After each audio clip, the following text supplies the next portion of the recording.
And just like that, it's Wednesday night. Brought to you by WAF Racing. In fact, he's out there right now, and I think he just laid down one of his best passes. He's at Sick Week right now. So What kind of car is he driving? he's got a CUDA, man. He's got a 70 CUDA, I believe, 7170 CUDA. Oh, sweet. Yeah, I was watching. There's a lot of people at Sick Week tagging WAF Racing, honestly. And I've been watching that Oldsmobile, right? That the he's big got my old stuff. He's got my nitrous. He's got my nitrous in that. Oh, well, it's pretty fast. I know. It's now just to be fair, he's not running our plate. He's got a turtle that has been custom made, which goes in the bottom of his manifold. But everything else is all my stuff. He's running my my new jets, my new solenoids, and everything for fast. So it's we've been texting quite a bit. So yeah, just to make sure that he's up and up. So yeah. Well, we're going to start this thing off from the top tonight at 5:35. Fab Race Mod Repeat. He says, "Crickets, hello from Fab Race Mod Repeat headquarters." So, and apparently he sent me a video the other day where they got like 9 inches of snow. Wow. So, and that's in North Carolina. So it's not like it normally snows that much there. Yeah. Second in here was Slant Daily Garage. Bruce Coltgen is here. Colleen Tebow, Kerosene Cucumbers, the rockinest name on all of YouTube. Right. Lumpy Y5B, which I don't think I've seen that name in here before, but hey, welcome. Matthew Ward, KS Skyhawk is here. Buff Del Campo, Clayton's Toolbox, Blue Grit Garage. Scrolling as fast as I can. Val 360 Jimmy is here. Mohawk 62, Vintage Adventure Drives, Blue Grit Garage. Miss Cat G is in the house. Clint's Street Machines. He says Jello. Let's see. First Responder Garage is here. Cope Racing Transmissions is in the house. He says, love that intro. It's a good one. Yeah. I don't know. I really liked. I was very partial to the AHRA intro one, but this one is pretty good. Bobby Frizzell is here from Frizzell Racing. Hello, guys, watching from a motel in Florida. Oh, is he on Sick Week? I don't know. Yeah, might be because today was a drive day. So today's a lot of people did the drive day yesterday, so they relaxed today. So most of them did the drive and then just been hanging out all day. So yeah, all right. SSR Performance is here. Levi's Backyard Performance. Tom Brown is here. Let's see, the Buick Smith. And I think that's Michael Schmidt, Dizzy Izzy, Wendy English, and I think I'm caught up. Everybody's just greeting everybody, and hello for the Wednesday Night Tech Talk. I like this one. Shane and Remflex to you. Dude, you know what? They would have been awesome to get as a sponsor. That is like literally one of the few products that like, when I discovered Renflex probably 5 years ago, I guess. Yeah, me too about that. They were like, man, you would buy gaskets and literally blow them out within a couple of weeks. Yep. These dudes, they were the real deal. I think I found them actually for on my Slant 6. I think I put them in 17. Was the very first time I ever used a Renflex, and that was I never had a problem again because every time I would blow out an intake exhaust gasket on a Slant 6, they just would get hot, warp, and blow out. Ever since Renflex, never messed with it again. Clayton's Toolbox says, "What do you carry for tools and spare parts when you go racing?" Here's a good one. What I do is when I do adjust the valves, I know which tools I touched. I know which tools it takes to do everything on my car. Those are the tools that go into my box. So that way, anything I need to do that adjust valves, do any special tools, anything, that is in my box. It's in my crash box. So that way I know I have everything I need. I am a very staunch, I don't know how you say it. If I have to jack the car up, I'm taking it home, right? I will leave. I do not like working on something at the track unless it's like final round. I'm in it for the money, I will thrash then. But otherwise, if I got to jack the sucker up, I'm taking it home. I take minimal tools, but I do take like the basic tools. just like when I do a junkyard run, same kind of tool bag, right? It's got enough stuff in there to get the job done. Is it going to be quick? No. Will it do just about anything I want to? Yes. And almost everything, almost every time in that toolbox is always a Leatherman, right? One of the best tools ever invented for pit side thrashes, right? Because you can do almost anything with a Leatherman. Before we go much further, me and Dallas were actually just talking about it, but we wanted to give a little moment of silence here for Ed Escanarian. He passed away today. I met the dude. He's really cool dude. He was up there in L.A. area. I forget exactly what town was that in L.A. Do you know? I have no idea. I met him for the first time at PRI. Oh, okay. Well, I met him at his shop, and he was always like a legend because I mean, yeah. Dude, he was the guy that pioneered all the good stuff. Yeah. Right. Like, and so everybody else is the Temu compared to Ed. So, yeah, they're all the knockoff. Yeah. Ed, except for Crowder though, because Bruce Crowder was there too. They were frenemies at, if you want to call they were competitors. Yes. Frenemies. They were super friends, but they were complete, not enemies, but they were competitors. Friend competitors. So yeah, but Ed was like, my favorite thing that Ed ever did was the 5-cycle cam, right? Nobody got that adventurous during that time frame. Ed, right? Where he was like literally sitting down, figuring out the velocity of the air coming into the port and hanging the valve open longer to take advantage of that. Yeah. Right. He is a true pioneer. I mean, yeah. The guys that started the whole thing, I guess I need to give my moment of silence. Mm-hmm. All right.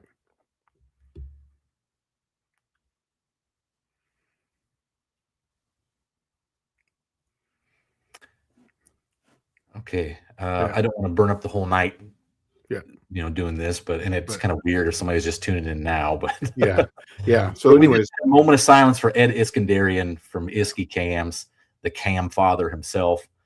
What I was going to say was people really don't understand how hard it is to be the pioneer, right? Correct. When the whole world has never done it and you have nobody to call, no friend to ask questions of, it is freaking hard. Yep. And Ed was one of the pioneers of high performance camshafts and valve train from the get-go, right? Yeah. And he's sorely going to be missed, but I mean, he's left a huge legacy, and that's what I think people really, people, when they are the pioneer for something, they want to leave that legacy, that's important to them. But, we used to test a lot of his, when I was at Crowder, we used to buy their lifters. I think they're called Redline, I think is what it was. And we used to buy the comps also. And we used to test them against ours. Really good stuff too. So. Well, the things that I really like that Ed did was, like I said, the 60 style 5-cycle cam. There's nothing that sounds like it. If you've never heard a 5-cycle cam, they're choppier than choppy, right? They 100% have lifter noise, okay, because they destroy the lifter. But the other thing was the tool steel springs. Yeah. That was a big thing for them at Iski, and he's going to be sorely missed. So Bobby's saying that he's down here doing the 4-link setup on Riley's Fairlane. So there you go. So that's why he's down there. So he's getting it all set up as they're racing. Okay. Have you been watching any of the racing at all? I have been watching Sick Week. I don't think Riley's at Sick Week, is she? I don't know. I maybe Dad is, but I do have to say something here real quick. I want to make sure I get this right. So the Tesla, the Edelbrock Tesla with actually Mark Campbell and then and Robert Freund. Robert Freund's a driver right now. Mark Campbell is the tuner and co-driver.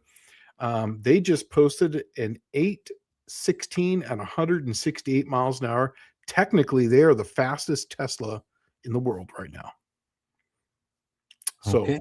Yeah, so that they would, and that was, what was their, the problem is they're 60 foot. Their 60 foot's only a 1.322, but remember, this thing weighs like 4,200 pounds. It's not a light vehicle. by any chance, by any means, because it's an actual body. It's a real body with the chassis underneath it. So it still has all the frame supports and everything that's actually in the body. So it's very heavy vehicle.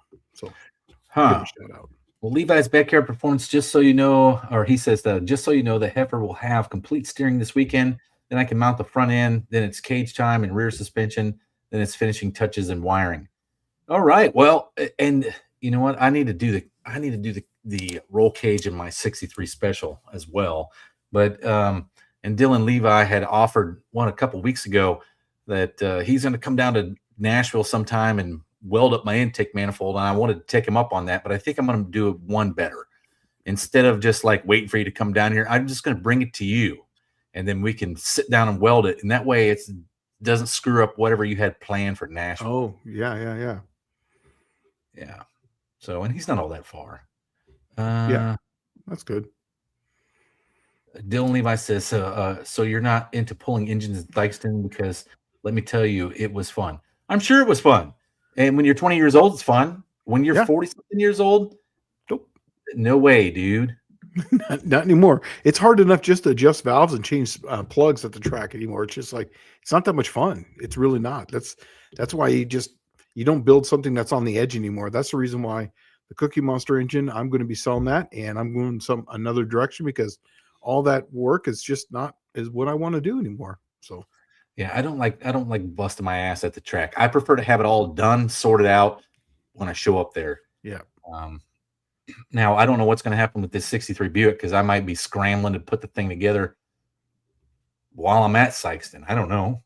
Yeah. You know, Colleen, actually right now there's a lot of space here. I'm going to be having some pictures, and I'll start hanging up some stuff here soon, but I do miss the cars, but I'm upstairs in my studio now. So being downstairs, it was not as heated and air conditioned as it is up here. So I like having the cars in the background. I'll definitely have some stuff up here. And if anybody wants to send me some stuff, I'll put it on the walls here. This is my little studio area. So, okay, Skyhawk says he's had 2 Isky cams called towing cams. He got them both from PAW. Oh, yeah, right. Yeah. The heyday. Yeah. Colin Tebow said the No Way guy did great today. Sean, what is it? Sean Umshed or I don't know. I just know about the No Way guy. Yeah. What? No way. Yeah, he's killing it, huh? He's got a 4-door. He's got a 4-door Chevelle, isn't it? No, he's got a Buick Skylark, is what he had before. Oh, okay. Well, it's a 4-door. That's all I know. So maybe it's a Skylark. I don't know what it is, but I thought it was a Chevelle. Man, I don't know. I was watching some of the things. It's got mismatched doors and it might be a Chevelle. Like I said before, he did a YouTuber drag race. I don't know which one that Cletus holds, but he had a YouTuber drag race where it was like the No Way guy, and then you had the other guy from Tennessee. The one that like people will say ridiculous stuff, and then he's like cuts in and then says weird things, right? Where they say like, my girlfriend was cheating on me, and he'd be like, what? Well, did you know that pirates used to have a wooden leg because it was attached to their hip? And well, now you do. Oh, that's funny. Oh, right. So Vintage Adventure Drive says, one of my dirt bike buddies said he wants to help me build a cage for my Scamp. He's only about 75 miles from me, so it'll be a good time. Sweet. And I don't plan on going crazy on this cage. It's literally, I'm just going to order one from Rhodes Race Cars for a 63 Tempest, and I'm going to weld it in, and it's going to be the bare minimum because the thing is not going to be fast enough to need a cage, I don't believe. I think the cage I'm putting into Plan Z is a 10.0 cage. That means I'm not going to go any faster than 10.0. I don't really want to. The Cookie Monsters for anything up to 850, and I'm just not going to build a car to go faster than 850 ever. I don't want to have. Yeah, I'm done with the super going fast thing because I'm tired of the licenses. I'm tired of the shakedown. I'm tired of all the stuff that you got to keep up with. Yep. And then what seems to be my biggest irk with all that is that I'll bust my ass to make sure I have all that shit, and then the guy next to me in the lane don't have none of it, and I'm just done with it. Yep.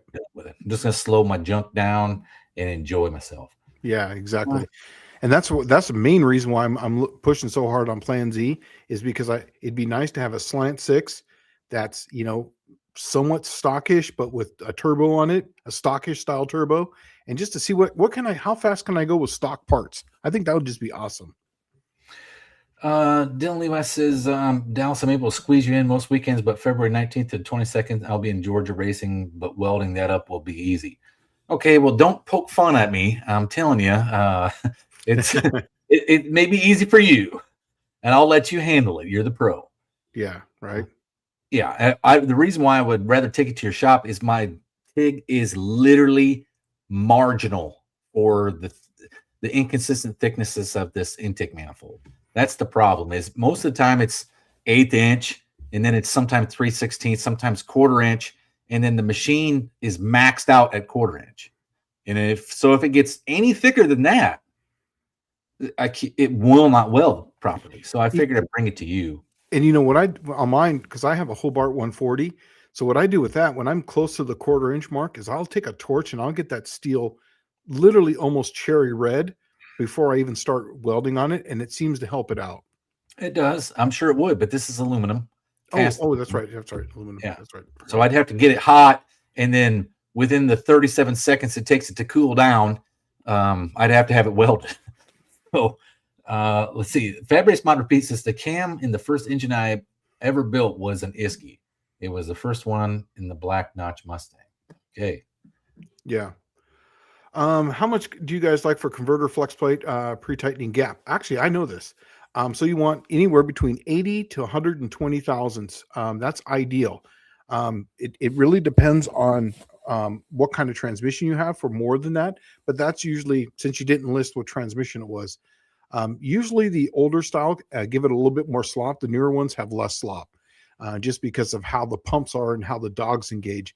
The older ones will have cleats on them where they go in, where the newer ones will have flat spots that go into a pump, and those typically have less room for error. But typically you want to be between the 80 and 120 area. I was always told 1/8 inch, right? I was always told 1/8 inch because that's on an old transmission though, but that's that's turbo 400, turbo 350. That's the maximum though, because if it's more than 1/8 of an inch, the dogs are only 1/2 an inch in that area for the pump. So if you're 1/8 an inch, you've already lost, almost a third of that. But I've also heard you just don't want to have it bottomed up against the pump because it will burn the pump up. So as long as it's brought out some, you're going to be okay. Yeah, exactly. So Race says, no way guy has both a Buick and a Mordor Chevelle. Oh, okay. So he's driving the Chevelle right now because it's definitely a Mordor Chevelle.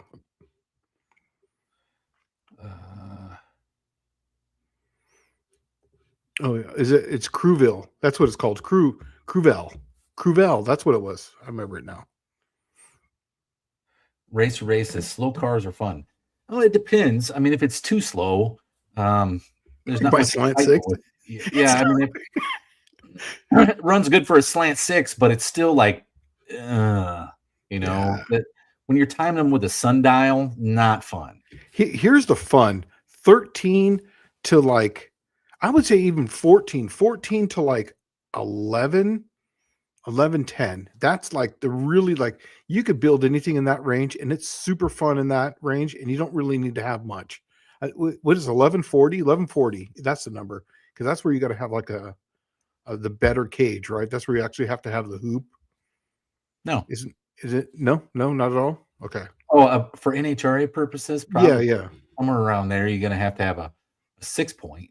6-point. Yeah, that's what it is. So I remember when I had a 13-second car, I thought it was king of the world. It was a 1330 was the first time. That was actually the Cookie Monster. It had a 360 in it, had no nitrous on it, and it was my very first kind of build one.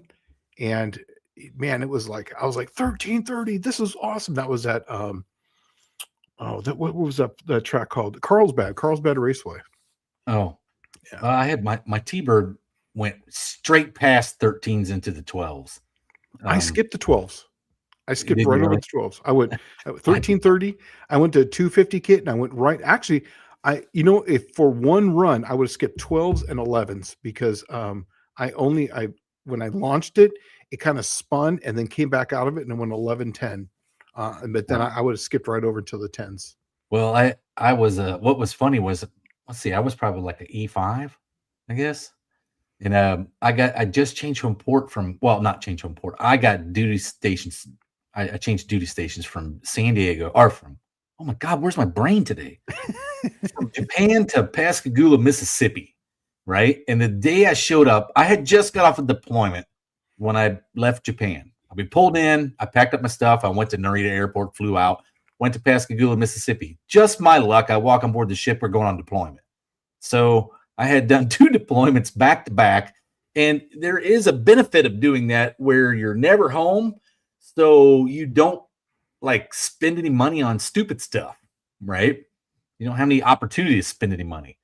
And I had just bought my T-Bird, and I paid like $2,200 for it. And it was a pretty nice car. $2,200 in like 1999 was a fairly decent used car. That's decent, yeah. Yeah, and then so I was in Belgium and I ordered a GT40P crate motor from a place called Coast High Performance. They were selling the leftovers of Ford's GT40P Explorer motors, and they put whatever cam you wanted in it. That's so badass. I was like, I'll take a GT40P headed E303 cam. With the bottom of the page cam, right? I know. I just did the E303, which was the small one, because I was stepping up in heads like a whole bunch, right? Yeah, so you didn't need much cam, yeah. Yeah, and I wanted to pretty much run with the factory fuel injection, and man, that sucker lit that T-Bird up. So did you see this? I didn't know this. SSR Performance is saying that what's up with the IHRA stealing Triple Crown name? I didn't know that. Well, I guess just dumb luck. I don't have no idea. They did steal it, and it's a completely different animal. What is it? Totally different. I don't remember what it was. Somebody had messaged me about it, and I'm like, it's not even the same thing. But they're running something else called the Triple Crown. Oh, okay. We probably already went over this. Yeah, 10 cage 6-point exactly. It's just there's no hoop and no down bars in the front. 10 cage is 6-point. Yeah, at a minimum, I think. Yeah, it's minimum 6. Technically, they like to have the kickers that come in because you got most of them have the door bars. You have then you have the roll bar, and then you have the 2 that go back. Some of them, if it's a unibody, they want to have the kickers that come over. No. This is different. It's 10 cage is not 6-point. It gets more okay. I guess you can call it a 6-point. But what happens is you have to have the dash bar, you have to have the halo at the top, right? Not for 10 cage. That's for an 850 cage. The halo running 10 you got to have the 850 cage. 640 is the cutoff, which is 10 flat. No, 10 flat. All I had was a bar, a bar above me, no halo, and then the bars that went down, and then the 2 bars that went back. I had door bars. That's it. I had nothing above me. That was good to 10-0 in HRA. And then I couldn't go any faster than that. And there was times I had to change carburetors, and I had to put the ET Genie underneath my car so I wouldn't go faster than 10-0 when I was racing the Heritage Series. When I got the halo and the door bars that came down, that actually came down like the 2 that came down in the halo, I could go to 850. But I didn't have the 2 bars that came over, that kicked over, that triangulated the back bar, behind your seat. Mm-hmm. I didn't have those, so I had to put those in too. So I had kidney bars. Yeah. Huh? The kidney bars. Yeah, exactly. So it goes down to the transmission tunnel. Yep, exactly. Yep. So that's what that's the NHRA rules. I don't know what you had in yours, but I'm pretty sure it's just the door bars going forward. But I was very lenient on it because here's the problem that I was foreseeing, and since I was doing the AHRA, I mean, like I stopped doing that in 2023, right? I think that year, the NHRA and maybe even the IHR, I think everybody pretty much took the rules for the roll cages and threw them out the window if it's anything newer than like 2004 or something, right? Because they say the newer cars, they don't need all that. They're built so much better for safety purposes. And I was kind of like the other way when I was doing the AHRA, because I looked at it like, you know how easy it is to run 12 O's these days? Yes. Right? Real simple, right? You buy a good 454 and put it in a Chevelle, you're going to run 10 O's or 12 O's. I'm sorry. Easy. But yeah. And I thought, the dad that brings his car out once a year and goes to the track shouldn't have to have a roll cage in his, nice old muscle car so that he could go to the track. That's BS. That's a shakedown deal. Because if they're letting the seatbelt slide all the way till like 11 something, why can't the roll cage just slide? You know what I mean? Yeah. So, yeah, I was a lot more lenient on that until it got to the 990s, because 999, your purpose-built race car, and you should have purpose-built race car shit in it. Agreed. And that's kind of what I don't want to build another car that's going to go to an 850 cage ever again. Cookie Monster is it. That's going to be my car that does that. Everything else is going to be 10-0 and slower, just for fun. I'm going to have the 6-point cage and the factory lap belt in that 63 Buick, so I don't have to cert nothing. That's the plan. I don't want gloves on. I don't want a full-face helmet. I don't want any of that stuff. I want simple, easy, enjoyable, not sweating my ass off race car. Get yourself a little fan like I had, with the little blowing hair and the dude. Levi's asking, any updates on Icon Chain? No, actually, no. I've actually been working from home from actually just on the other side of this TV here for the past 2 weeks. That ice storm, the kids haven't gone back to school yet, so I've been working from home to help the wife out because there's 3 of them, and it's just hard enough for her right now. So I've been working from home. I'm probably going to go back into the office maybe Friday. I will check on with them at that point. I don't have any of my contacts here while I'm at home. So, but I'll look on it. Send me a text on Friday. So Vinci Venture drives. I'm way behind now. It's 7:18. He says, speaking of torque converters, I bought a set of pedals to get rid of the converter for my Scamp. I'm tired of the automatic already. So, okay. Tom Brown saying, Dallas, what's the model of that 3-speed you have? And what are the gear ratios? Also, what was the 3-speed manual used behind some of the 70 to 72 small and big block Buicks? All right. I'm not running a 3-speed. I'm running a 4-speed. The 3-speed you're talking about was a T85 Borg Warner. They made a T85, T86, and T87. I was originally tossed around the idea of running a 3-speed, and only because here's the logic behind it. The Buick makes a ton of torque, and I can handle it with rear end gear. So if I added more rear end gear and I used the torque that the Buick had, I could do a 3-speed, and the possibility of me missing a gear dropped 25%. Right? So that was the idea behind it, because you're shifting one less time than everyone else. The downside to it is the T85 3-speed, they're kind of easy to come by. Shifters for them, not so easy. And then will they handle the clutch dumps? Probably not. And then if you look at a 3-speed with a torque converter, that's the bare minimum. So I started thinking 4-speed is probably the way to go. To answer the other question, from 1965 or 6, GM offered a 3-speed in their small block and big block cars, not just Buicks, but Oldsmobiles, Pontiacs, even the Chevrolet could have it. But it was called the Dearborn 3-speed. Now, I'm going to say something here that everybody is like, what? It's a Ford top loader 3-speed. It's made by Ford. It even says Formoco on it. But it was called the Dearborn 3-speed because Ford is in Dearborn, right? But they didn't want the GM people freaking out. They had a Ford transmission in their car, but it was the top loader 3-speed, which is actually a really good 3-speed. Ford top loader is one of the best transmissions. There is. There's a reason why. If you look at like Andy Wood just did a video talking about the first few years of Pro Stock. All right. The first few years of Pro Stock is literally my favorite thing in the world. Okay. Before everybody went to the Lenco, you had the 833 Mopar, you had the top loader Ford, and GM ran the Muncie for like one season. Okay. Yeah. It broke all the time. They're garbage. They went to either the Hemi 833 box or they went to the top loader Ford. The top loader Ford is better because it doesn't in third gear. It on the Mopar it'll separate the gears, and that's the problem. Oh, with really? It goes in a third. Even though it's a cast iron case, it's not in double shear. See, the Ford has got double shear all the way across, Right. And it's just a better transmission. I actually have a Ford top loader in California still.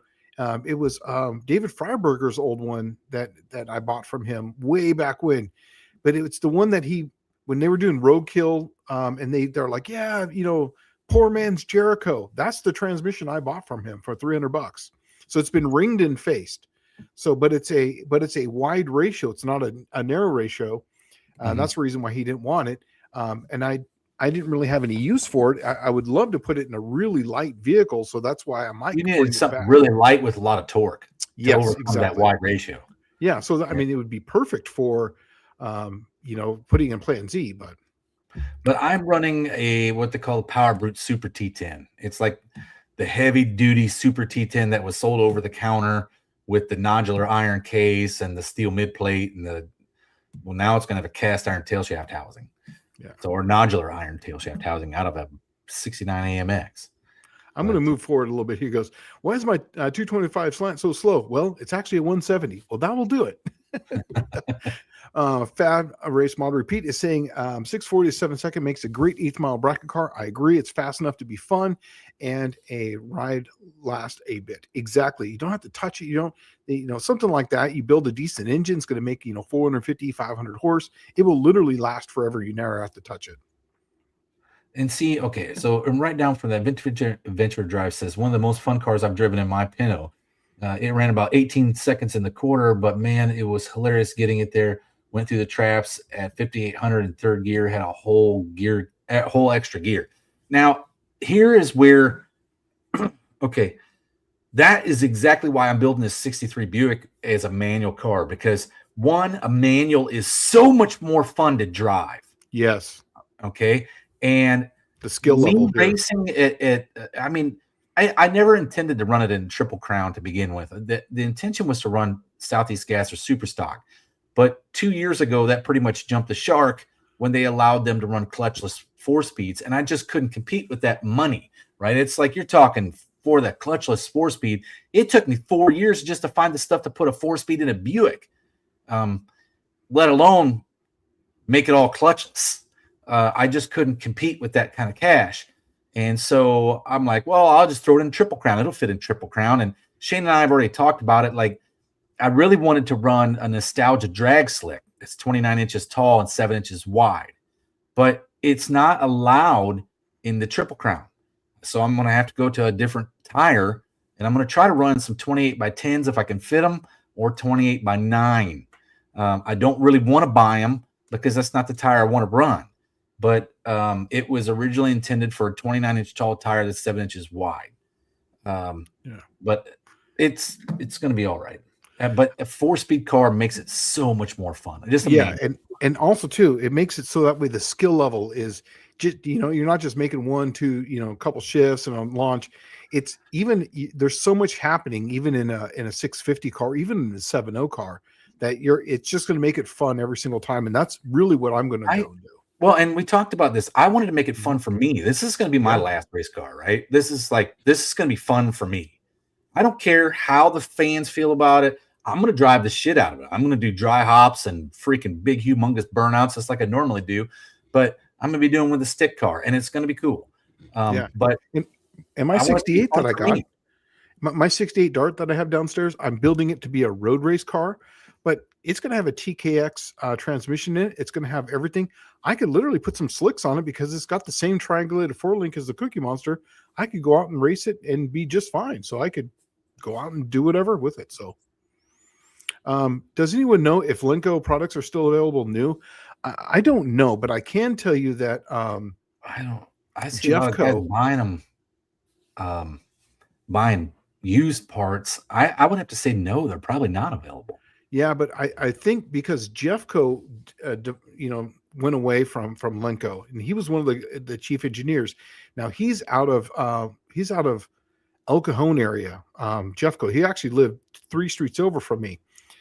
He was telling me that his parts did drop into some of the Lenkos. So you can probably call up Jeffco and see if he's still making that stuff. But I can tell you right now that they're super expensive, bro. Like it's not really. Well, it's each gear is a Yeah. transmission. That's right. Each It's a gear is a planetary. gear set, right? So it's a compounding planetary that you just put on top of each other. And you get your first gear ratio is like, I don't know. It's all compounded when you put them on together. And what you need is when you put them together, you need to find like the 0.76 gear sets. And then you do a 0.76, 0.76, 0.76, 0.76. And that's why they always had the individual handles, was because you're engaging first gear. All the other ones are in low gear set. Yep. Right. They're all already engaged. Yeah. Basically disengaging them each time. Yeah. Yep. And then when you slow down at the end, you got to push them all, throw them down. Yeah. Yeah. So, Lenkos are tough, but I'll tell you what, man, for the money and the time that you're going to spend trying to find all the parts and pieces to put a Lenko setup together, it might be worth it just to find a Liberty setup, like or a G-Force setup, or just get, they people are selling these like not a T5, but like a TKX. So you can get ringed and faced, like they're at PRI. So you can get a used TKX nowadays. I've already seen them on Marketplace. And then you could send the gear set off to get ringed and faced. And then you have basically a full throttle one that you can put, 600 horsepower to. And that's plenty of power to have fun with. Yeah. And look what did Finnegan do? He went right to like a TKX, or he went to the 6-speed. He went to 6-speed Magnum. Yeah. Yeah.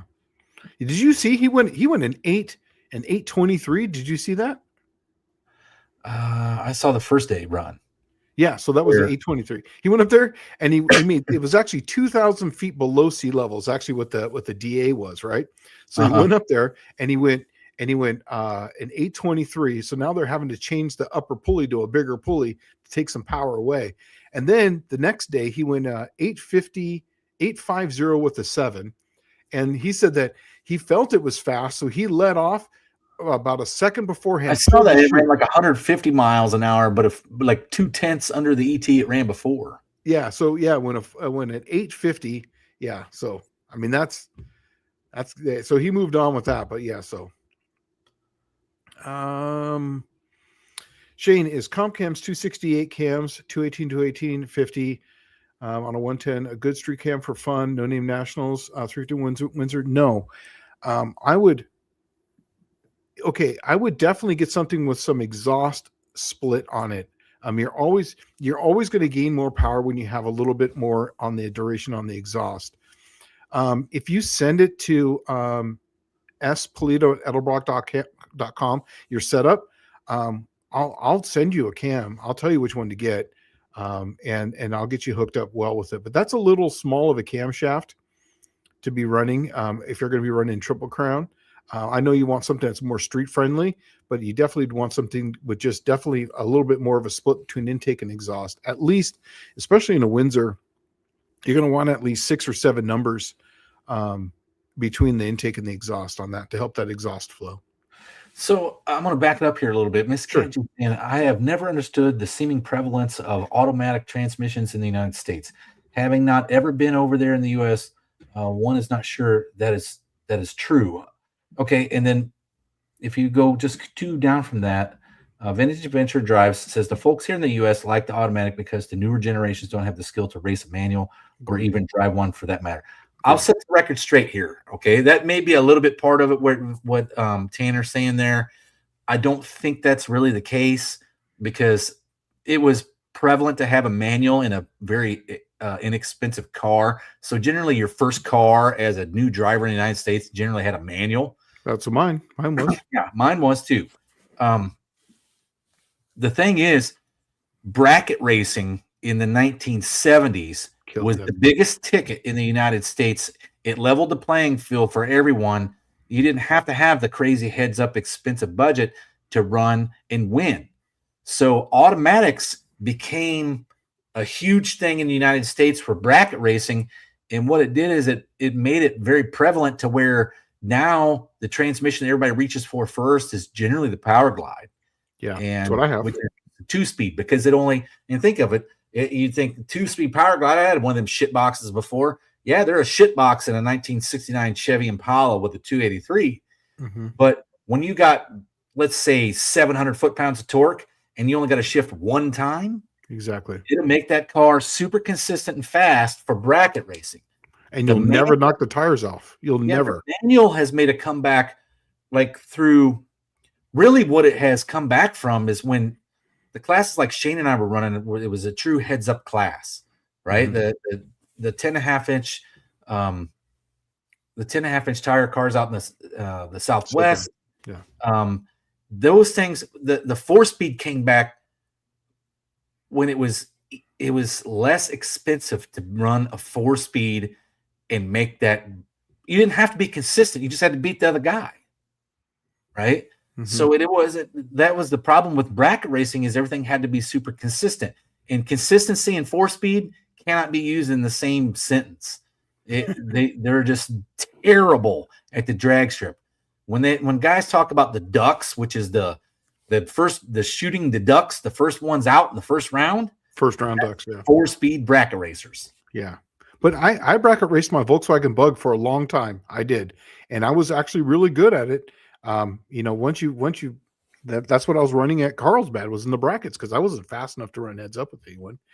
Tom Brown's asking, a Triple Crown is a 28 by 9 inch slick allowed? Yes, it is. You just can't go wider than 10.5. So that's the reasons. But you can go 28 narrower. That's totally fine. In fact, we actually kind of want people to do that if they need to. The thing is like, okay, if you think about it, we're saying the widest slick you can run if you're less than, I don't remember what the number is, 3,300 pounds, 3,000 pounds. Yep, no, 3,000 pounds. Is it that 3,000? Is that the 3,000 pounds? Yeah, you have to run 26. You got to run a 26 by 8. That's the widest slick you can run. Yep. You can run a 26 by 7, a 26 by 6, right? The heavier class, you can run the 28 by 10.5. You don't have to run a 28 by 10.5 if you give up that extra half, or down to, you can even run the 26 by 8 that everybody else is running. Truly, if you want to know the truth, if you can get it to hook up, the car will be faster with the smaller slick. Exactly. I love this name. This first time I've ever seen this one. So pretending to be a car guy. Well, thank you for stopping by. I love the name. I think that's awesome. That is a good name. That's a good one. I would love to have that name. That would be a great one. Let's see, Racer Ray says that Dallas, that's the same mentality that Jamie has with the garbage can CUDA. Yeah, just to enjoy it and have fun. I'm so over the. Yeah, me too. Yeah. Levi's saying that, the plan is to make it 70s, early 80s pro stock show car, dry hops, cool burnout, something that will run low 8s.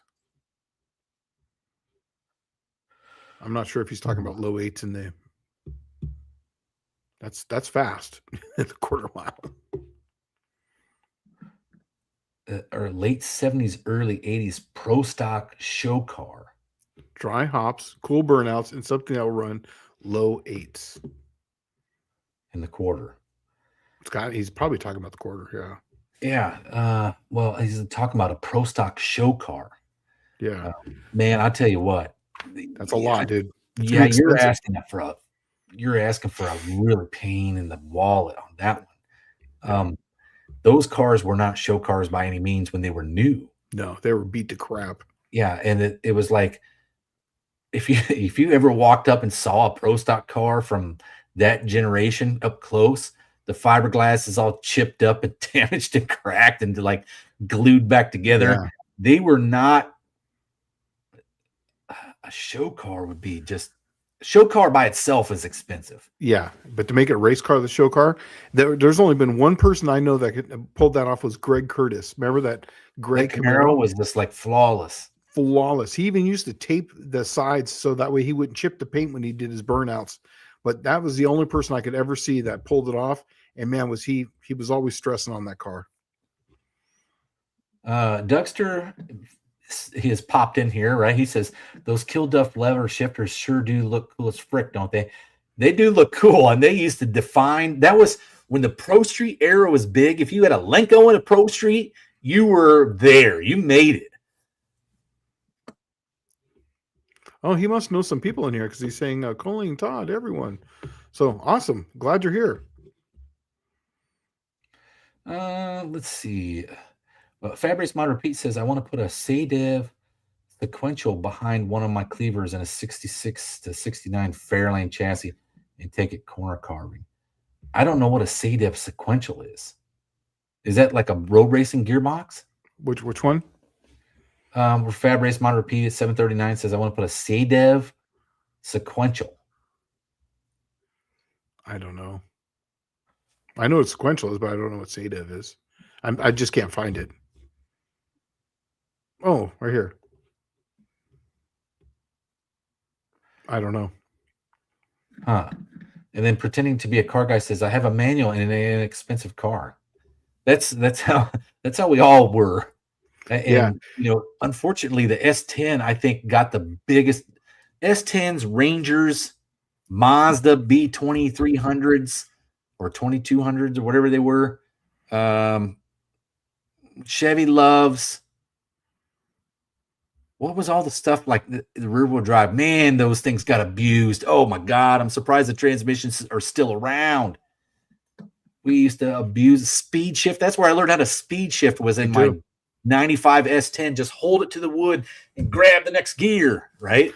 Yeah, it's got a warranty. Lyle Burns is saying all mine are stick except for the 6.9 Dart. I have an overdrive transmission I was going to put in the green in the Lizard King. I think I'm going to put in that that T5 in that thing because it's a slant 6. It's not going to make much power, and that way I don't have to change into the rear gears. Just leave it alone. T5 won't rob any power. Yeah, it won't rob any power. Be just fine. Yeah, it'll actually be probably pretty decent. Yeah, because I want to go back to manuals. Really, in fact, the very first car I ever owned that was an automatic, believe it or not, was the Cookie Monster. Actually, no, that's not true. It was the first one that it was stick shift, and then it went to automatic. I changed it to stick shift, put it back to automatic. So, dude, did I ever tell you when I bought a 95 S10 in 1994 when they were like new models, right? Did I ever tell you that? That was my first. Like, I had a Regal before that with an automatic. It had, turbo 350 in it. Mm-hmm. But when I got my daily commuter, when I graduated high school and I got a regular person, real deal job, I went down. I got it ordered, and I didn't order it. I picked up a 95 S10 off the base, off the dealership at the base, and it was a manual everything, like every cheapy thing that you could possibly get. This truck had on it. It didn't have air conditioning or cruise control. It had a radio, AM, FM radio, right? And my dad was like, I asked him to take me there so I could go pick the truck up. And I got there and I'm like, hey, you want to show me how to drive an automatic? He's like, nope. See you at home. You'll figure it out. And it's like, manual. I mean, manual, but like, he just left me at the dealership and I had to drive home. Like, I've never driven a manual in my life. I had a motorcycle, so it was like helpful to have a motorcycle and you learn the basics of a manual. But I'm going to jump way ahead here because we're getting way behind here. But Clint's saying that my stick shift MR2 is possibly the most fun car I've ever had. Well, you know what I mean. I know exactly what you mean. My Volkswagen, it wasn't fast. I mean, it was fast, but at the time, I think I got into the 13s when it was NA, and that seemed fast in that car, and it was just so much fun. And I want to get back to that having fun thing again in drag racing. It's just not as much fun anymore, So Dylan Levi says, when I say show car, I mean showboating for the crowd. So it's like burnouts and dry hops. Oh, okay. It's totally different. Yeah, build some beater. You want to use like a Camaro or a Monza or something. It's cheap. Yes. Yeah, do something like that. Absolutely. Found a Ford 9-inch. Let's see where. Oh, yes. Clint, I actually have one of these. So this is called a clutch flight. So what I have is I have a flex plate and everything that goes onto onto the engine. And then it has these little metal gears that run this little metal tab that goes in and runs the pump drive. So you use the clutch to release it, and then you just kind of shift through the gears. Here's the problem with it, though, is that on a 727, you leave on the rear sprag. The only way that this would work nowadays is if you got Mr. Cope Racing Transmissions, get his low band apply valve body, so that way you could do low band apply, and when you launch, that way you know you're not going to blow apart that rear sprag and just separate that whole case. That's the main reason why I've never used it, is because the person who had it blew up his transmission launching it. And so I have it sitting there, and I was going to put it in something nostalgic and, hey, I've got a clutch flight, but yeah. Well, so if you didn't know, the clutch flight was the first one, and then they moved to the clutch turbo because they don't blow up like that. That's right. Because it's almost like a neutral drop on a 727. Yes, that's right? Exactly what it is. Yes, that's exactly right. But yeah, and a Turbo 400 is the sprag is in the drum, but it's not in the case. It's in the drum. So, so Captain Alien at your service says, also thank you for the stream. I know almost nothing about cars, but anything is a welcome escape from all the file BS. So, well, hey, welcome for showing up. This is what we do every Wednesday night, Tech Talk Live. We answer any questions you may have. Don't think they're dumb. There's no such thing as a dumb question, as my teacher used to say. Only the question that goes unasked. Yeah, I like this one. It goes, oof, sorry if spelling errors. I'm on a mobile phone and fat fingers. I understand that. I got fat chubby ones as well. It looks like that somebody sent me this the link to Yahoo here. Send the Sedev link to your Yahoo. I'm going to check this out because I've never heard of this. Sunday the Garage next. Next, I'm going to take a look at this thing real quick and see what it is, because someone said that they were at PRI. Don't show again. And yeah, see, waiting for this to come up. Hello, is there any past few years? Transmission question. Oh, here we go. Question. Go ahead. Grab this one. Heaven Small Part says, what intake do you prefer more with a 750 CFM on a 383? Victor, M1, Trick Flow, Torque.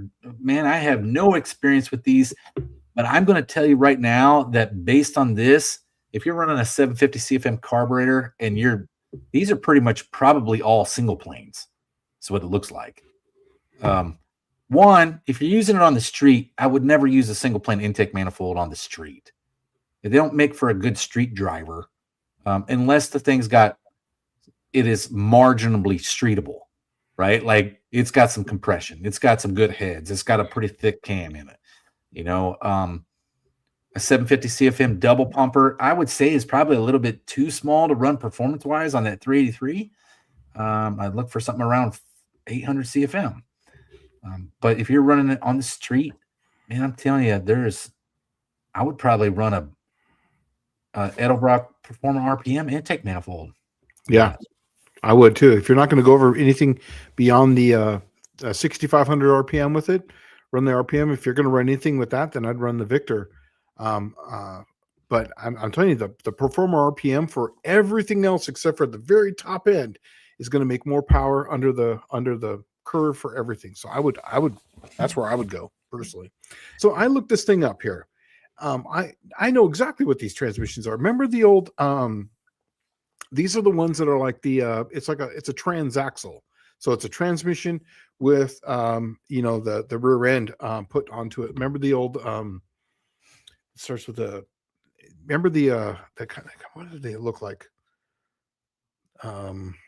It's like a Porsche looking thing, I don't know. I don't have a picture of it. It's a transaxle setup? Yeah. Well, no, it's like this. Yeah, I'll take a picture of it. Torque tube style setup, like a Camaro or a Corvette has. No, we're gonna go John Wilburn. Here, I'll show you. It's it could be a transaxle. Yeah, it probably is. Yeah. So here it is. That's what it looks like that. Oh yeah, that is a Porsche style transaxle. Yeah, exactly. So it's like used to be another company that was just like this. That was they would start with an M. I used to know the name of them when I used to be in the desert all the time. But you always had to shift them really slow. But I remember seeing these guys. They were in the first building, and these guys, they were super expensive, and they were all like European speaking guys. And these ones you can shift at full throttle, and they're badass. So Captain Alien at your service is asking, what do you guys think of EVs? No, I think okay. EV. Where's he at? Where's this? What's the number? 751. So I'm like only 4 minutes behind. Oh, okay. But what I think is going on in the automotive industry today is just an amalgamation of dog shit that we've thrown at the wall here. And reality of it is, since the 1970s, the federal government has been mandating what we get for emissions and fuels and you name it, safety requirements. And from what I understand of how the world is supposed to work, Ford is its own company and the federal government is its own entity. And the federal government only dictates what can be on federal roads, in my opinion. So they make them all 50 state legal that way. The EPA is really what's dictating a lot of this. But I'll tell you something. In about 1987, the demise of the carburetor was on the horizon. The fuel injection was everywhere. It was even on trucks, half-ton trucks. And if you hadn't realized it, like 1987, if you needed to rebuild your carburetor, which is just the exact same thing as putting an ECU in your car for fuel injection and injectors and fuel pressure regulator and lines and all that. That's what the carburetor does. When we replaced the carburetor, which was $25 for a rebuild kit, and then probably $25 an hour for somebody to service the carburetor and go through it and rebuild it and put it back in service, it would cost you probably at the end of the day $100. If you had to replace the fuel pump, that was another $25. So now at $125, you've replaced your fuel system. When electronic fuel injection came out, it was fine. Those were the first cars I'd ever seen to go over 100,000 miles, was those fuel injected cars, especially the first generation ones. But when the parts started failing on them, you're talking $2,500 to completely rebuild your fuel injection system. New injectors, new fuel pressure regulator. The pump is $300 by itself, right? It is a lot of money. Then you replace the ECU, the whole 9 yards, or new chip or whatever you want. But that stuff is serious money. And then when it was all said and done, it almost had the performance of a carburetor. And then from there, cars started getting shittier and shittier. And in about 2009, they started doing this thing where the cars were wired with what was called a CAN bus. I'm not entirely sure what CAN bus stands for, but I'll simplify it for you. It's just a network between multiple computers within the car that dictates, how your new electric heated nut scratcher works, right? Well, when that CAN bus failed, and it's inevitable, it will. Something on that CAN bus will fail. If it's not the rear view backup camera or the heated mirrors or the heated seats or the navigation system, when something in that fails, one of those modules, it takes down the entire CAN bus. And then the car is inoperable and undrivable. Your alarms and bells and whistles and everything will be going off. And then the sad part is the car, when you look at it and you try to compare it to that 1970s car, it has no, soul. It has no flair, no panache. Like, nobody in 30 years will be like, oh my God, a 2021 Prius. Nobody. How did this not get to the junkyard in 2025? That's what they're going to ask themselves. But what we've done is we've dumbed down the automotive industry so bad, and then we put our fingers from the EPA, an unelected position, into what's produced and made just shit cars. And then we're wondering why General Motors is going under, or Ford is going under, or Mopar is going under, because you can't compete on a global scale when you're neutered by your own country. They're neutering you. They're taking the soul, the ambition, the desirability to make an awesome car out of our own companies. And that's really what's happened. So EVs is the next evolution of that. And it's just, they tried this in the 90s. They had electric S10s you could buy in California. They're garbage. An electric car is garbage. The reason why it's garbage is the battery technology is not up to snuff with an internal combustion engine. It can't do it. Mm-hmm. I'll make it easy. EVs for in-town, internal combustion for everything else. Anytime you have to go any distance, in town, by the time you warm up your car, by the time you get to just say your grocery store, which is 2 miles down the road, your car is not going to get operating temperature. It rarely does. It's rarely efficient. It rarely does any of that stuff. And EV is good for that. I believe hybrids. If they're going to have anything, we should have hybrids. You run the EV part of it in town. Once you start going at a steady rate, at a constant rate, the gas engine is much more. It's much more capable. Not just capable, but it's actually it's more efficient at speed than the motor is, because an engine, it's burning very little fuel, it's burning it's producing less heat inside the engine at that point. And also too, when you're going down the freeway and at a constant rate, the engine rather than a motor is going to be it's going to be much more efficient. So I think, and also too, starting out a light, you use the motor part of it to accelerate. And then once you're over 30 miles an hour, then the engine part of it takes over. That's what I think. Well, you're probably right. I've been saying this for years. If they really wanted to make this work, because they don't really want to make this work. They don't want EVs to win. They don't want you to pay any less than you do at the pump. They just want to control the pump. That's the thing. Yeah. Now, if they really wanted to win, this has already been done years and years ago. It's diesel electric. Diesel electric hybrid is the best thing you could possibly do. You run that diesel at 1800 RPM, charging your battery all the time. Yeah. You are going to simply just win on fuel efficiency. Yeah, that's why I said engine. It could be any engine at that point. It's going to be a gas engine or a diesel engine is going to be way more efficient than any motor will ever be at speed. That no one thinks about on an electric motor, on an electric EV car. Okay, they may say it's equal to having 220 horsepower, but that electric motor produces, like, if it makes 220 horsepower, probably makes about 440 foot-pounds of torque at 1 RPM. Yeah, at 1 RPM, instant. So it's instant torque, and that's the reason why they're better for around town, is because they accelerate the vehicle. Is because if it's at 1 RPM or at 10,000 RPM, where it takes a ton of amperage to run it at that, it's still making the same amount of torque. It's still making the same amount of work, which is accelerating or keeping the car at a steady rate moving forward. Where an engine is much more efficient at that point.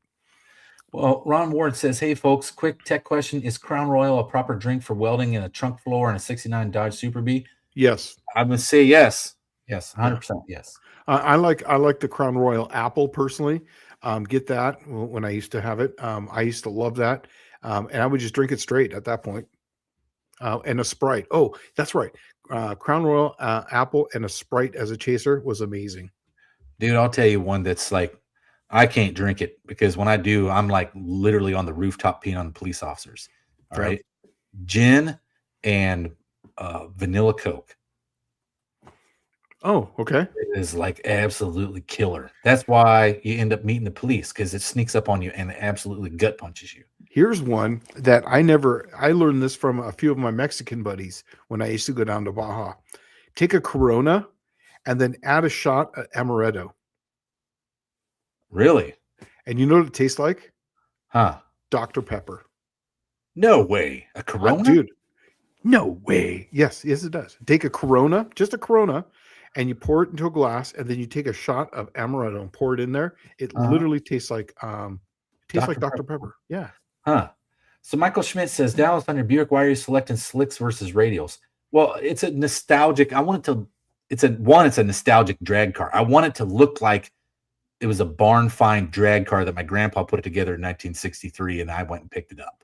Okay, and you probably haven't seen it, like, especially since I've been getting it together. So you haven't seen what my vision is. You'll see it when the video comes out. But the other thing is, I'm very much a slicks kind of guy. Drag radials take a completely different suspension setup, and I like slicks.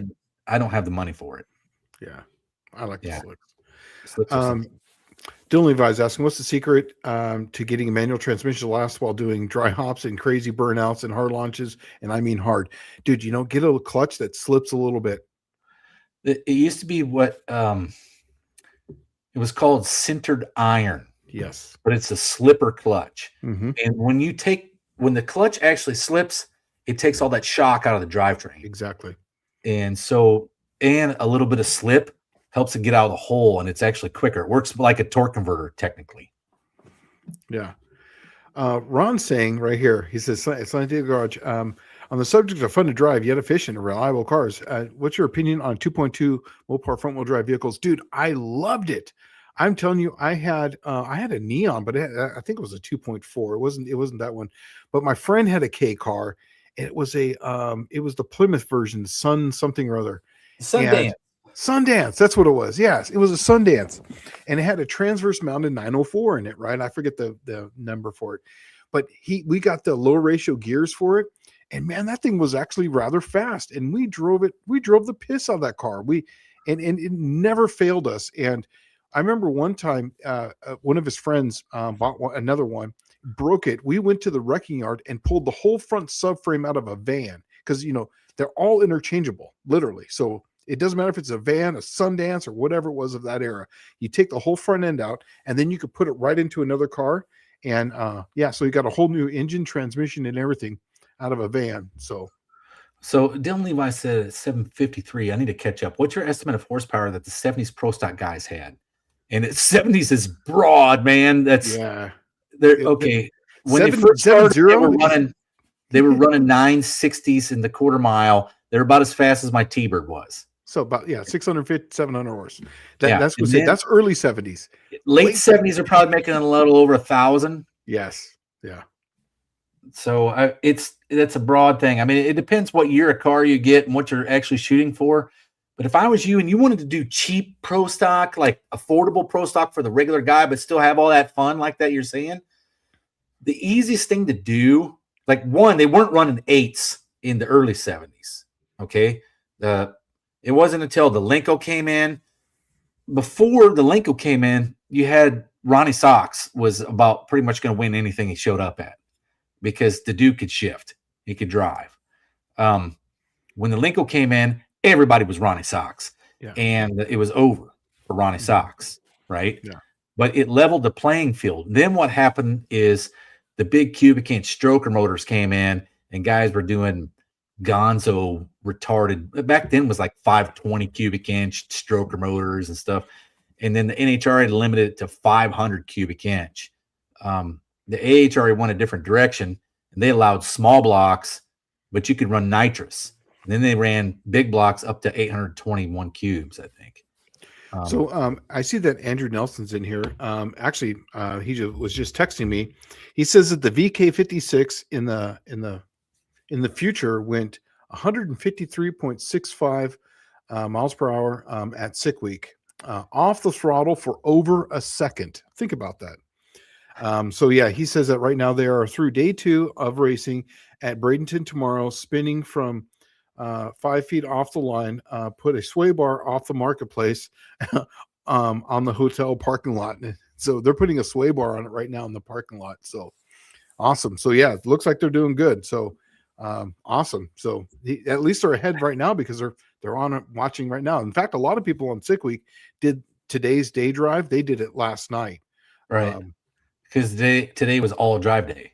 Yes. So what they did is a lot of people went up there and then did a one and done, got on the road and did the 350 miles that night. And that's actually what Robert did in the Tesla also. They didn't get in until late, but that means that they took a whole day off today to kind of go over stuff.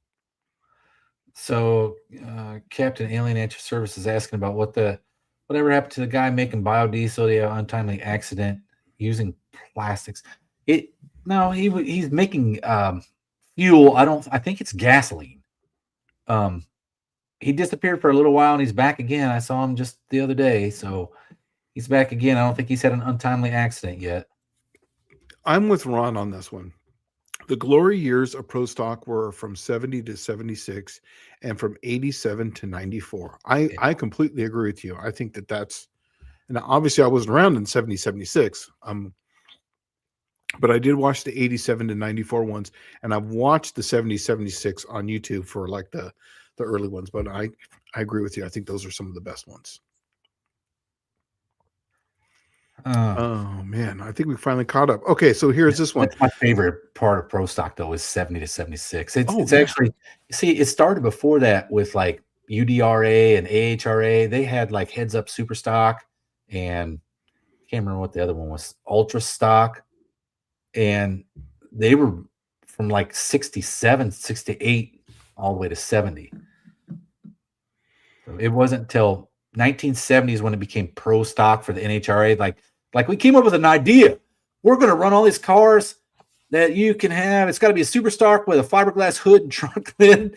And it's like, hey, wait, everybody else already has that class. You guys are just the last ones to show up. So Junkyard D's asking, Snell, 2015 helmet expired last year. Can they still be used as a DOT helmet? I have no idea because I don't think they're DOT approved, are they? I think it's Snell's different. I don't think they are DOT approved. The difference was a Snell rated helmet is not rated for, it is rated for fire, and the DOT helmet is not rated for fire. Yeah. And then the DOT helmet is rated for an entire human's body weight on the helmet without shattering.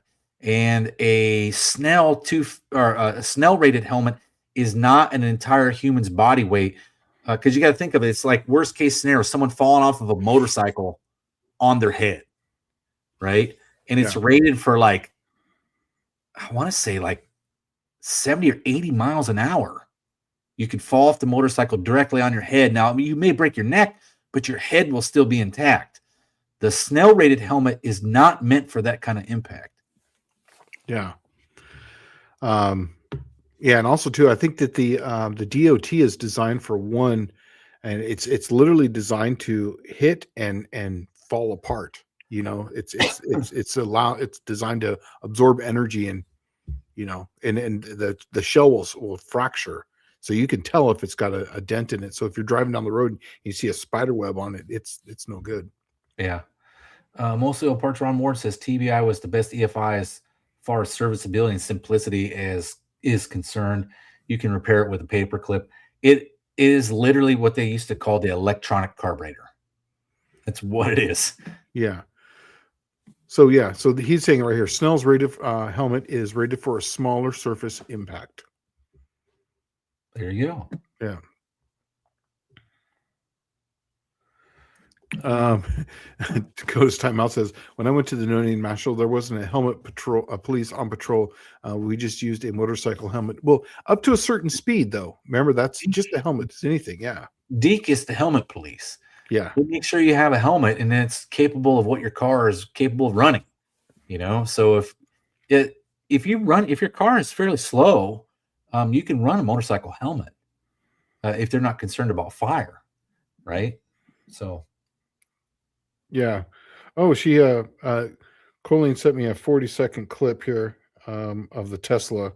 I hadn't got to that part of the video yet. Actually, I'm watching it on the big screen over here, so I will watch that later. But thank you for that.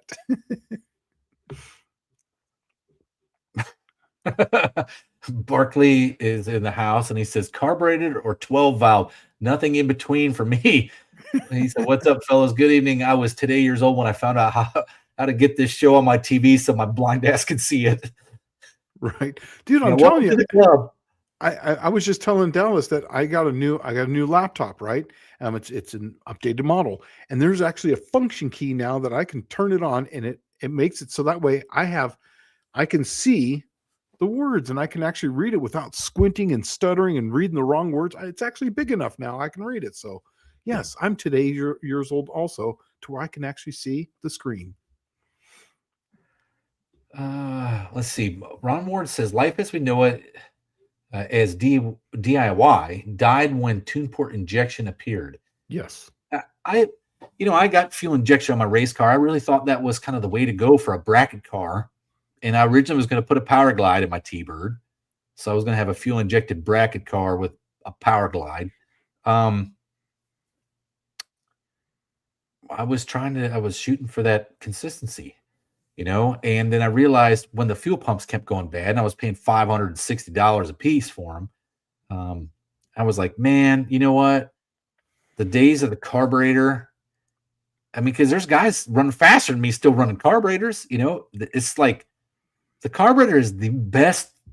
I would have to say is probably one of the best mechanical devices ever made. Yeah, it's constant. That's right. Let's come up with something that the fuel injector, because it pulses and you're going to have, it still doesn't atomize the fuel as good as a carburetor. That's right. So Colleen wants me to, what I'm going to do is I'm going to play this. And I kind of sped it up to where they're at. Let me see if I can get this sound up. So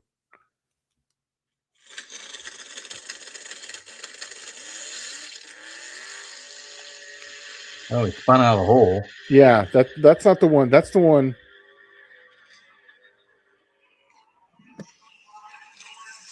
That's the one where he spun. So I thought it was the one because they did make a video of the one where he went 813, and I thought that was it. But thank you for that. But yeah, that's them down there running. So now that he went 170 miles an hour, we know that the engine is making, with the amount of weight, we know what it weighs. It weighs 4,200 pounds down the track, and then running that mile an hour with the gear and so on and so forth. I did the math on it. It's making 1,700 horsepower,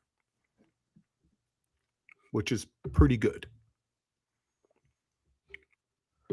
So this is our performance to say the 70s, 80s, and even the 90s American-made vehicles was garbage compared to its foreign competitors.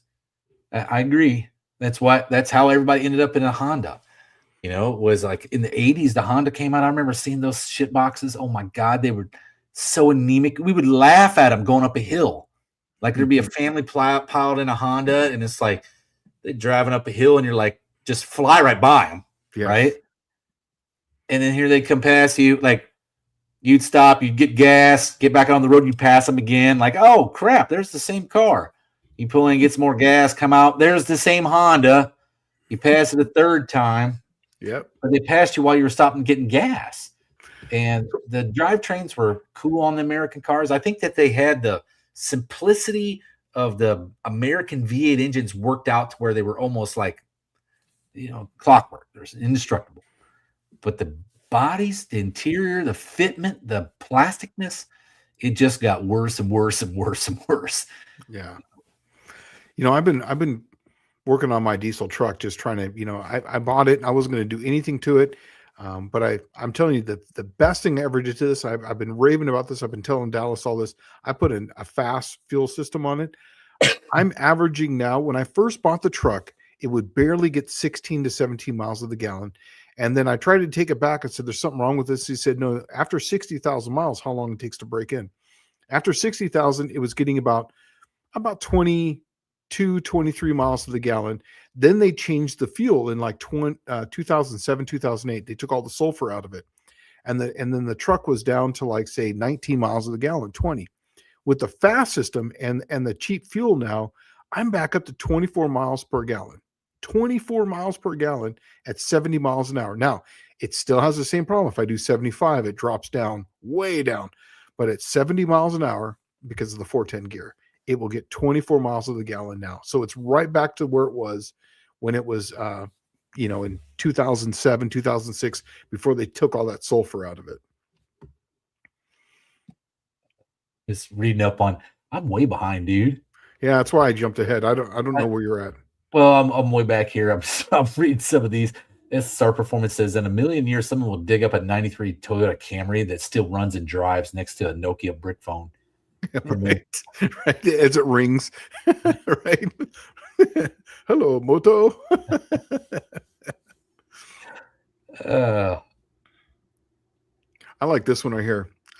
Tom Brown saying, unless it's a mid 80s Japanese car, my 85 Land Cruiser has 3 electrical plugs. 3. That's awesome. I like that.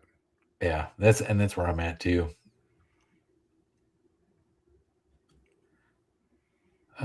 Let's see. I'm trying to catch up. So, Plymouth Laser. You remember they had that laser, the Shelby Laser? Didn't they have a Shelby Laser? Yeah, they sure did. Anytime they had anything, they would have a performance version of that same one. But yeah, they had a. It was actually. I'm telling you, those K cars. There was actually someone back there. I'm not sure who it was, but someone was saying that he's got a story of a K car. But I'm telling you, man, we've. It was actually called the Shelby Daytona. There it is. No, Danny Boyd saying the Shelby Daytona. Maybe it was Danny Boyd was saying. I'm not sure. Someone up there said they have a K car story that he's going to talk about on one of his channels. And I told if whoever it is back there in the chat, please do it because I love those old K cars, man. I drove the crap out of those things, man. In fact, I had a Dodge Neon for a while, and I used to cone dodge with that car, and I love that thing, man. Couldn't break it. It was a 5-speed. Oh yeah, Dodge Omni. You know what? I'll tell you right now. What I would do is I would get the Dodge Omni GLH. That's the GLH. That's the turbocharged. That's the double throw me down badass version. That one's a badass one. Yeah. Yeah. I would like to get the 2-door of that one, the really lightweight one, and I would like to go run like a drag week in that thing. Dude, when I was in high school, I was dating this girl that had a K car, but it was a wagon. It was a Plymouth Reliant. Is that them? Yeah. Is that a K car? I think so. I Plymouth. Yeah, I think it is. Yeah. But it was a naturally aspirated 2.2 with like a 4-speed manual. Oh yeah, yeah. Dude, Michael, that thing ran for like 6 or 7 years, and it was a rusted shitbox when she got it. Yeah, the Plymouth Laser. Yeah, it was Mitsubishi, but it's still back then though. Mitsubishi, they would sell. I think he is right though. I think the Plymouth Laser at that point was made by Mitsubishi. It wasn't made by the K car anymore. So he is right. Tom Brown's asking, tech question, what type of screws are best to use for sidewalls of slick guys? Actually, Moroso sells those. Just go get the Moroso slick screws, and that's what I used. It's a pointed thread that goes all the way down.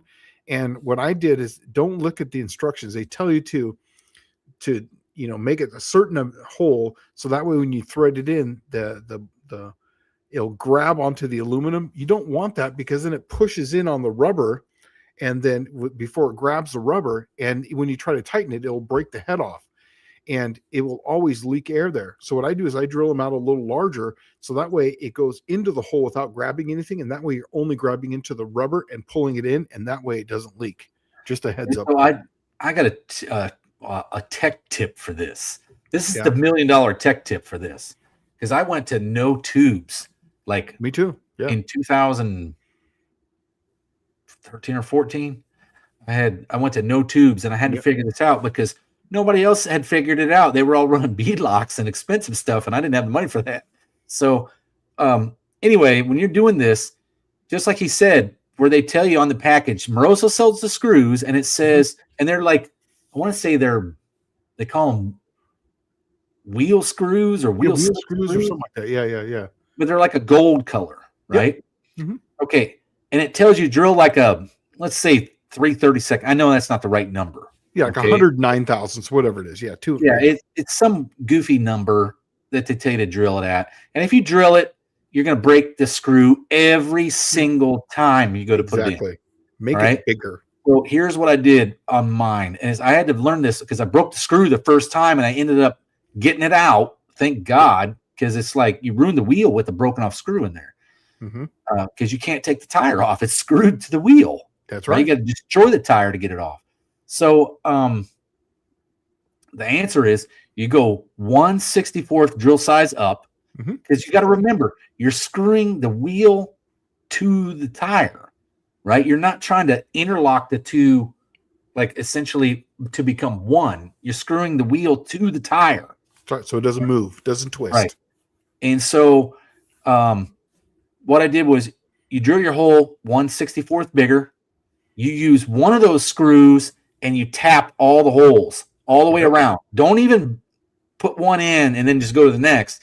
Use it as a tap. Tap all the holes. Then throw that screw away. Then you go in and you add all your screws, but before you do, you put gray Rubber RTV. cement.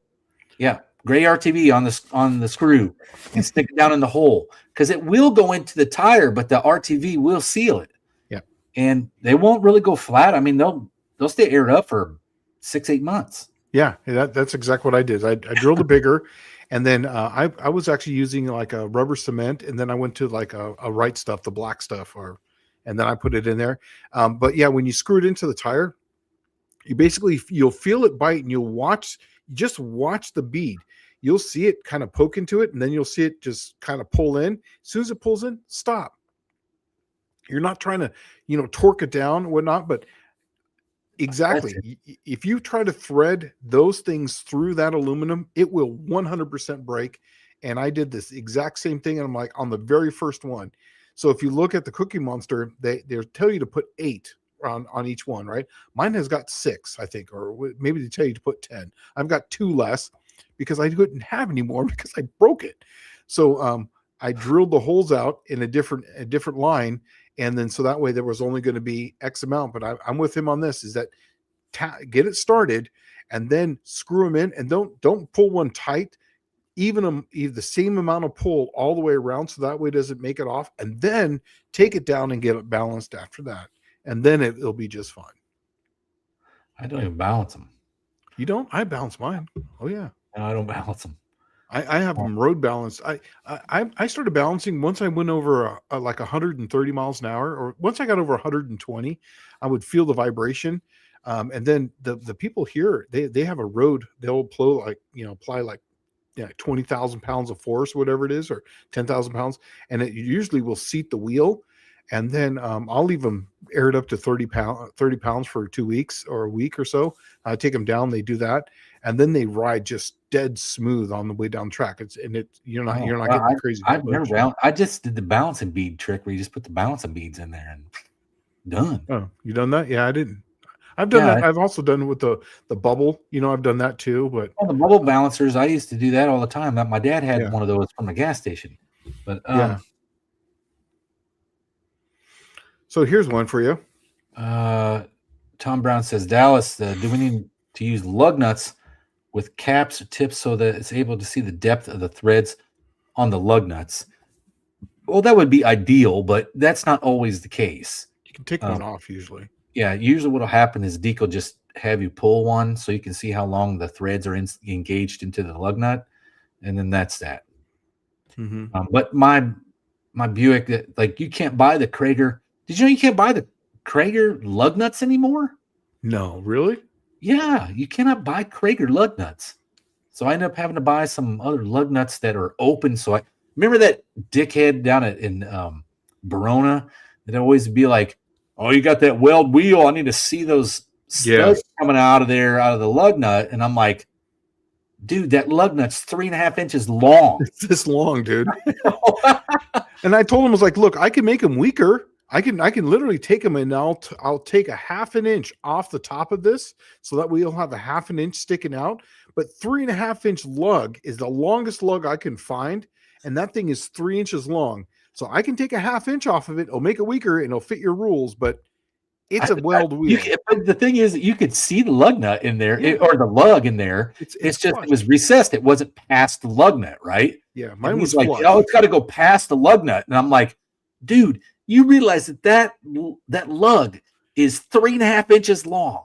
Yes. Right? Like, that whole wheel is nothing but lug nut. Yeah.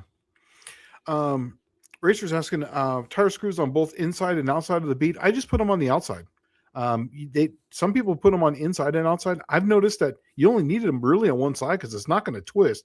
Once one doesn't move, the other one's not going to move. And I've marked them, and it doesn't move once you do. You can do them on inside. I've done them on both. I'm on my 63 Buick. I think I'm going to do them on the inside so I can, but I don't know if they'll even fit. I wait till you guys see what I got going on here, man. I mean, it's pretty awesome. I got those Riviera aluminum drums on the rear. Yeah. Right. So, and they're humongous. They're bigger than the wheel. Yeah. I had another set of rims that was on the Cookie Monster that I did on the inside so I could drive it on the street. Because they weren't allowed on the street in California. So I put them on the inside. On this one, they're on the outside. Junkyard D right below that says, Shane, what's the purpose of the half white painted rear wheels on the Cookie Monster? Oh, that's an old Pro Stock from the Ramcharger guys. Yeah, Super Stock. Yeah. They would actually do that so that way you could see if the tires were slipping, how they were slipping, and also too, it just looks kind of cool. So it was kind of like I was trying to bring it back in time to that era in the 60s. The cars are 66. They were still kind of doing that, painting the tires half white, half black, just to see tire slippage off the line. It's really what it's for. The Ramchargers guys were all engineers. They're actually all the engineers for the company. So they would videotape them as they would leave, or they would watch them, and they would time them to see how much slippage they would have as they would accelerate, and they would know that how much rollout the tire was and how tall it was and how far it was getting so that way you could gauge slippage. Tom Brown says, can you use a set of slicks that had screws and a different set of wheels that the holes are in different spots? You can. They're probably going to leak. Yeah. I'm not going to lie to you. But if you're only just putting them on and go racing that day, not a problem. Yeah. And also too, I run them on there because I use that as a tool now, because now that I know how to do the math, if you just get a video and someone videotapes your car leaving out, I could just watch the rotation and just see and count it, and then look at your time slip for your 60 foot, and you can count your 60 foot per the video, how many frames per second it is, and you can figure out how much slippage you have on the way out there. Because on a slick, you want it to slip. You don't want to dead hook a slick. The idea of it is to have it walk out its way out, and then it gets in. And then on a radial, the idea of it is to have it plant and hook. That's why the suspensions work separately, differently. One extends, one you want to slightly squat. Dakota's timeout saying, Dallas, you still going to use them Kragers I sold you? I have them still. That is the plan. And I'm probably going to put screws in the back of them if I can, if they'll clear those big Riviera drums. Yes, I agree with you. Is that screws on both sides seems to balance better? Yes, it does. It absolutely does. I put them. I just did them on one side because I didn't want to drill the rims anymore. I got tired of drilling the rims. Oh, Dr. Ghost says not the same topic, but the ice drag cars put 3,000 screws through the tires from inside out.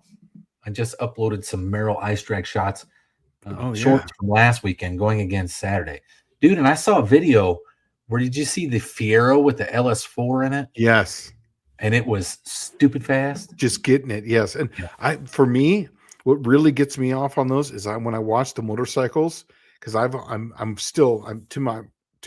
will take motorcycles over cars, but I like cars just because. But if I could get on a motorcycle on one of those things, I would just be in heaven. I would just be heaven. Heaven's Mopar says, question, is there an age limit to tires to go down the track? I'm going to say probably not, but I'm going to say this. The front tires on my car are from 2016. Oh, my front tires are probably from 2013 or 14. Yeah, mine are from 2016. But what I was going to say was, here's what I have seen, just my experiences, okay? What you'll see is second, third hand, fourth hand tires, and if it's still got tread left in the tread wear holes, guys will continue to run them. And then what you'll find is the older they get, the harder they are to get your car to hook up, right? And so guys, what they'll do, they'll go to the track, they'll see everybody else doing wheelies and shit, and then they'll be like, this track sucks. I can't get my car to hook worth the crap out here. Well, that's not because you're making a ton of power. It's because you got freaking 20-year-old slicks. Mm-hmm. Go buy a new set of slicks. Yep. And then when you do, Make sure you adhere to the procedure of the braking procedure of the slicks. Mickey Thompsons are the worst when it comes to break-in process. You have to put them on and then change sides so they're technically going a different direction. Mm-hmm. Yeah, you gotta flip them. Hoosiers, you just do a big burnout. I do still flip them. Yeah. I still do flip them though on the Hoosiers. I still do. Dakota's telling us that will the gold Buick be ready for No Name Nationals 26? It hopefully will be. I'm hoping to have it ready for the Buick Nationals here in April. That's why I've been thrashing so hard on this thing, but I don't think I'm going to make it. It's like 90 days out. I still got to buy at least $2,000 worth of parts, which if you know my budget these days, $2,000 would be like what I live off of for a whole fucking year. So I can't say that that's going to happen, but we'll see. Vintage Adventure Drive says he rode his dirt bike in the snow the other day, and it felt like riding in mud. I'm going to tell you, man, I have an XR80 still. That's the only motorcycle I still have. And the day that it was still actually snow and, before it was all ice, I was out there just killing it because to me, that's just like riding in nice, big, fluffy sand. And I just love it because I grew up out there in that desert stuff. But then the very next day, I was all expecting, I'm going to go back out there and tear it up. It was solid ice. And I was just like, this sucks. It was just, then it was like ski, just like ice skating. It was fun. So Dakota's timeout. Dallas, you got it, man. Just cobble it together with junk. All right. So I'm already cobbling it together anyway, but I have a very high standard when it comes to making stuff that I'm going to ride in down the track. But the other thing is, it's like, there's certain things I can cobble and there's certain things that can't be. Like I need about, I guess, $400 or $500 worth of parts for my T10 4-speed. Otherwise, it'll be a T20 4-speed. Right? Because it'll be split in half. And I don't want to do that. I have to buy the right parts to make it work. The throw-up bearing collar is worn through so bad. You can see probably a 60,000 groove in it. Right? Mm-hmm. So I'm like, well, I'm not going to run that. And then the tail shaft housing is broken aluminum and welded back together. And I can't get the shifter to even line up with the holes. And I'm not going to re-drill the shifter. I'm going to fix the damn tail shaft housing.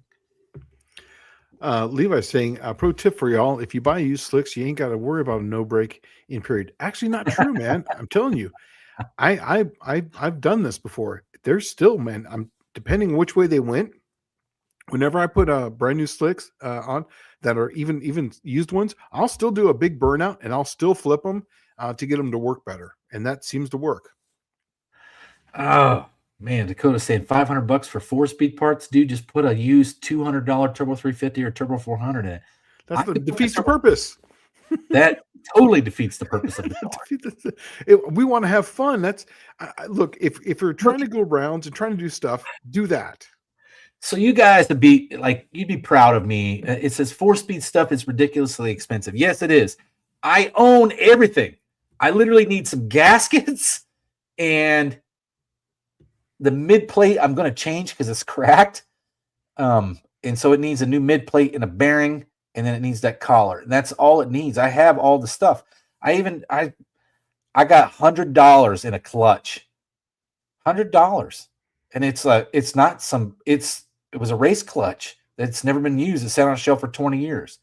The most expensive thing I have on the entire transmission is the shifter. The shifter was $1,000. And for me, what I'm going to do is you have that bell housing for that slant 6 to that T5. I'm just going to make an adapter plate that makes that bell housing right to the T5. And I think I'm just going to run that thing in the green car. I think that's going to be my next. I'm not going to even do an automatic. Cool, man. I do think it would be cool. Yeah, and that way I have something. I can just drive it anywhere because most of the time I drive that car, it's on the freeway anyways, and I just want the RPM. I want to be at 2,200 RPM at 70 miles an hour. That would be ideal. I would rather use an automatic tranny and save the 3,000 difference. Yes, you're right. at that time, I said the same thing when I was your age also. But when you get to our age, you'll spend the extra money so that way you don't have to work on it as much and have more fun and slow down at the exact same time, because now it's about how much it's fun per the minute. That's what it is. I want the fun. It took me 4 years to collect the parts to put a 4-speed in this car. I'm gonna die trying before I put a fucking turbo 400 in and be like every other knuckle dragger out there. I want it to be different. I want people to see it and go, I remember that car, right? Yeah. I don't want to be that's I'll tell you something sad. It's a sad realization. Okay. I built my T-Bird. I was eventually I just put a glide in it, and I was gonna go racing, and I was gonna put nitrous on it and stuff. And the saddest part is when you realize that when you walk through the pits at Sick Week, every combination is an LS with a turbo with a glide. Every at 400. They're at Sick Week, they're 400. Maybe the 400 2-speed now is the thing, but it's starting to become so cliche and so overdone. Yep, I want to be that I will literally do anything to not be in that crowd. Agreed. I 100% agree with you. That I couldn't agree with you more.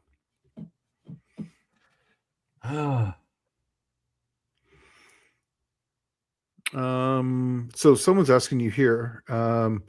Dallas, is that bearing retainer iron braze the machine the groove smooth? I can't. It's actually worn through to where you can see the input shaft.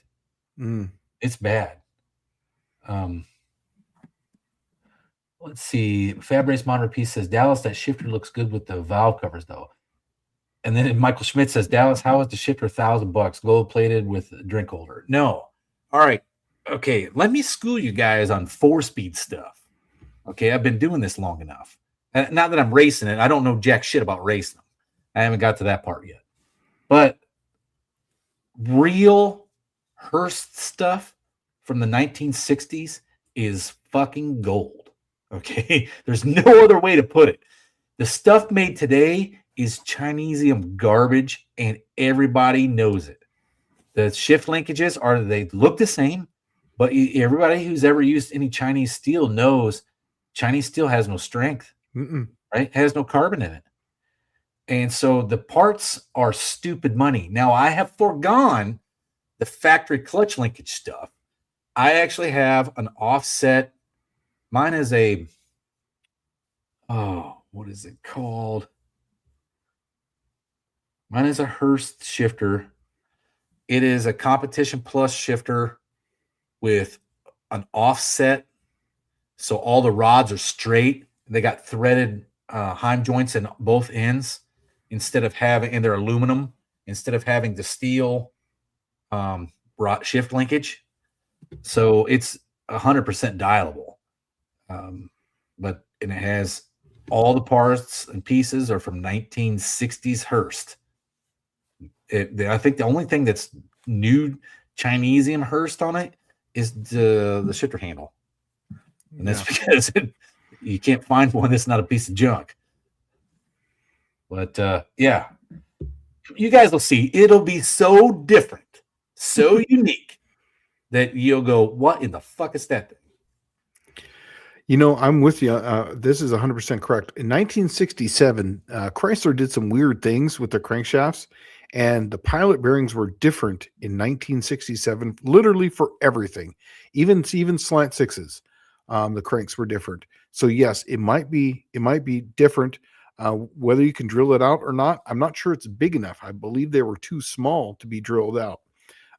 So I don't know if it can be or not, but 67 is a funky year for everything on the Chryslers. You know, I learned this too, that Pontiac did that too. Yeah. They only drilled them if they were for a 4-speed car.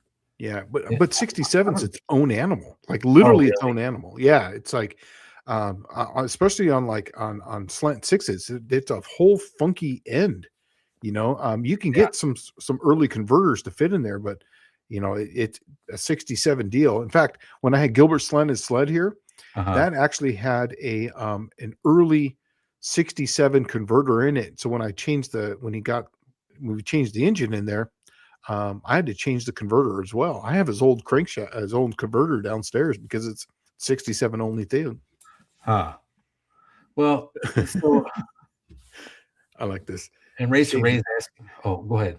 I like this one. Shane asked it. The fun per minute ratio. Exactly. Because you're only going down the drag strip for a little bit. But, it's just, you got to have the funds, man. You Me got to and have Shane fun. talked about this a lot. And it's like, I want it to be fun inside the car. I have to enjoy it first. Me.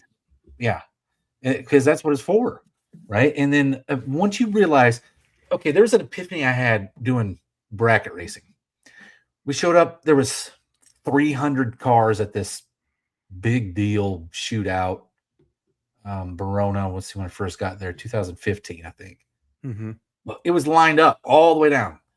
And when I realized only one guy's going home with the money, or maybe 4 guys are going home with the money, the other 296 went home with jack shit. When you realize you're probably going home with jack shit because the possibility of you winning all those rounds is very low, 296 to 1, right? You start looking at it from a different perspective. Yep. You go down the track to enjoy it and have fun and race your car and just see who you can beat. And that's kind of where I'm at with the whole thing now. And I want to get in that little Buick, and I'm going to run it at the Triple Crown, and I'm going to try to make it fit in the rules, and then I'm going to try to keep running it. That's kind of the plan. But it's going to be fun for me first. Mm-hmm. And then if I don't like doing it, it's going up for sale. Yeah. You guys don't understand what it takes to build a car. Maybe a few of you do, SSR guys do. A real car, like a real car. Yeah. Yeah.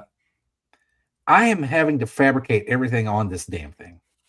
This is the car that no one makes parts for. I just had to make a floor for it.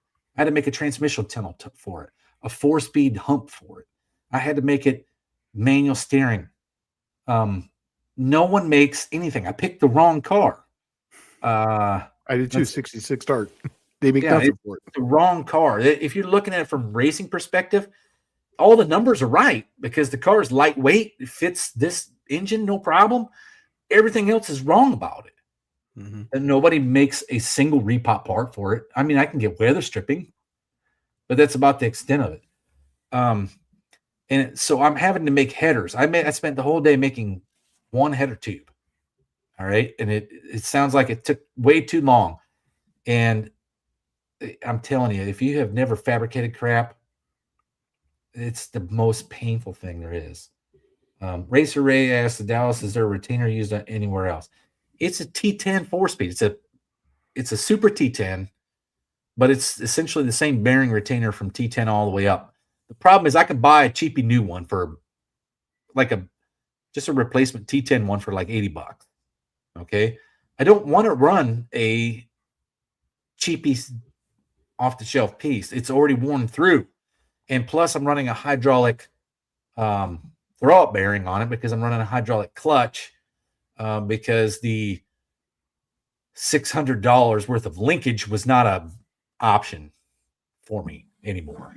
Yeah. And so, I decided to go with a hydraulic throw-up bearing, and it needs a new collar. And I'm just going to buy a billet collar and be done with it. But I'm going to be leaving, I don't know, probably 6,700 and dump the clutch. That's kind of the plan. Yeah.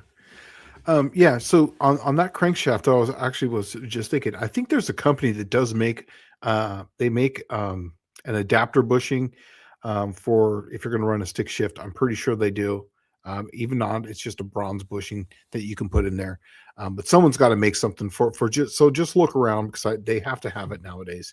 Back when 67 cranks were, whatever, an early crank, now they have to have it because that's a lot of people were throwing those away and they're sitting in people's corners now. In fact, I got 4 67 and earlier cranks downstairs for Slant 6 that really can't use for anything because, but I've got to make a bushing for them or something. So Mark is getting right here. Bigfoots and Moparts. Yep. I'm never going to be the fastest, but hopefully people will remember the car. That's exactly right. Yeah. Mm-hmm. That's exactly right. I like well, this one too. Nobody cares about money at No Name Nationals. That is what makes it such a great event. I agree 100%. It's all just about fun.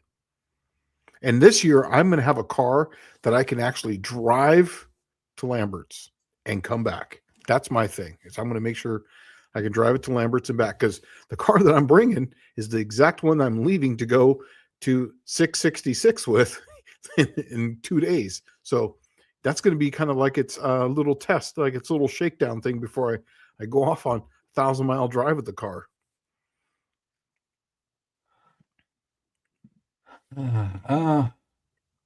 Okay, so Levi's Backyard Performance. I feel you, Dallas. Most people are parts replacers, not builders, and there's nothing wrong with either. But a builder has way more talent. Agreed. The builder is just it's patience, and that's one thing I like. I don't have. I'm not good at patience. I'm not. I don't know. I enjoy making this stuff. I do. I enjoy making it, especially when it works the way it's supposed to work or looks the way it's supposed to look. Michael Schmidt says, clear why Buick is the wrong car, why 66 Slant is the wrong car. No, it's for a drag car, when you got to fabricate all the pieces. So think of it like this. A drag car is like a semi-restored car, like you're restoring it. Okay? You're making it look like a decent car. It's not a shit pile most of the time. Usually, yeah. And what I'm running into is that no one reproduces anything for this car. Yeah. Right? Like lower control arm bushings for the rear end. I have a set available. I could buy them. They're rubber. They're OEM. They're $200 a piece, each bushing. Right? And it's like, this is the kind of stuff I'm up against, where it's like fabricating it and making it work is actually easier than buying the stuff. So it's taking forever just to fabricate stuff. Like the front suspension, I can't fabricate the front suspension. I want to try to change it over to front steer. Get rid of the rear steer on it. 61 through 63 Pontiac Tempest has front steer. So does the Corvair. The problem is that the Buick and the Oldsmobile, if you try to make them front steer, you can't just take the K member out and put the Pontiac Tempest K member in there. It's a completely different K member. So it has a completely different steering box, completely different K member, completely different upper and control all lower A arms. And 63 was the last year where General Motors was not, everything was organized as its own platform, right? I don't know if that makes any sense. If you ever owned a 63 and earlier General Motors, there's nothing is interchangeable on anything, right? They're terrible about it. And I guess it's probably just right up there with Ford. Fords were bad all the way up through the 70s, right? But the GMs, the early year stuff, not until 64 did stuff start getting standardized across platforms. And I have a really hard time mixing and matching parts to make things work. Yeah. So I end up finding myself making everything. Yeah. For me on my car, literally there was nothing for it. There's no performance, early A bodies, basically 67 and newer was everything. That was the bigger, wider bodies rather than the early ones. So just a pain in the butt. In fact, even when I put the Gen 3 Hemi into my car, I'm going to have custom headers made for it, because there's no one makes Gen 3 Hemis to put in their early A body. So yeah, and so that's what I'm having to do now, is no one makes headers for this car. So I took a $350 set of used headers, and I cut three of the 4 tubes off of the passenger side, and I'm having to remake 3 of the 4 tubes. And I am not a good fabricator. Richard's asking, Shane, when do you plan on leaving No Name Nationals for Mocan? Look, I don't know. I think I'm going to try to, if I can leave Saturday sometime, that would be good. But that's literally day 0. So I think day 0, I'm not sure if that's check-in day or if that's, if I have to be there and get teched in and get teched and registered on that day, then I'll have to be there Saturday morning then. And it's about 6 hours or so from No Name Nationals to there. So I might leave Friday late then. I don't know. I'm not exactly sure. I still have to figure out when I need to be there. So Dakota's timeout says, yeah, I kept the 63 bushings in place. So yeah, wait till you see the video on that. So we talked about it last week on here.